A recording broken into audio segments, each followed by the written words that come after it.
到勾勾公哈发，我是怡姐，我是雨华。丽姐，我发现啊，现在很多的饭店啦，还是民宿啊，都在抢亲子财耶，所以花招百出哦。所以有很多的游乐设施，不论是溜滑梯啦，或者一些玩具等等，都非常的多元哦。另外还有业者提供电动车，让小朋友可以玩得很过瘾。电动车呢，就是天通茶，天通茶就是电动车哦。其实我也有感觉到，现在的民宿业者几乎是绞尽脑汁啊，他们不仅是提供像是桌游或是益智类的游戏，还有包括我们刚刚提到的电动车哦。那么这么多的玩具呢，这玩具就叫做暖气。玩具呢就是暖气。那你刚刚也提到了这么多的玩具啊，最重要的呢就是安全了。所以不管玩什么，爸妈呢记得哦，都要在旁边紧盯。而说到了安全，就是安全。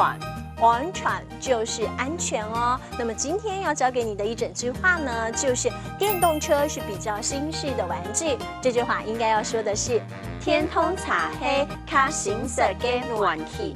天通茶黑卡行色给暖气。今天勾勾公哈发带你到现在的民宿去逛一逛。小姐你好，请进。你好，你的房间帮你准备好了。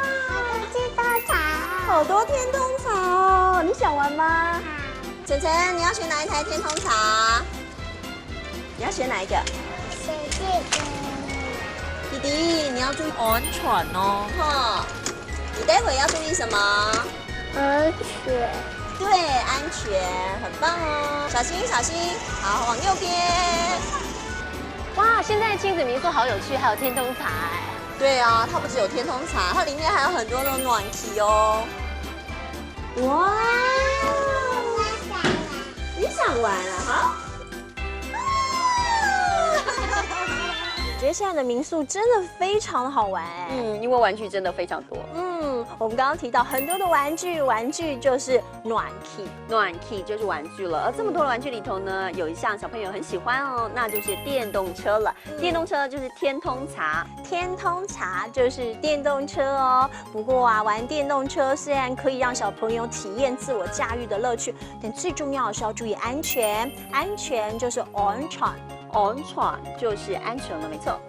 今天最后要帮你复习的一整句话呢，就是电动车是比较新式的玩具。这句话应该要说的是天通茶黑卡行色给暖气。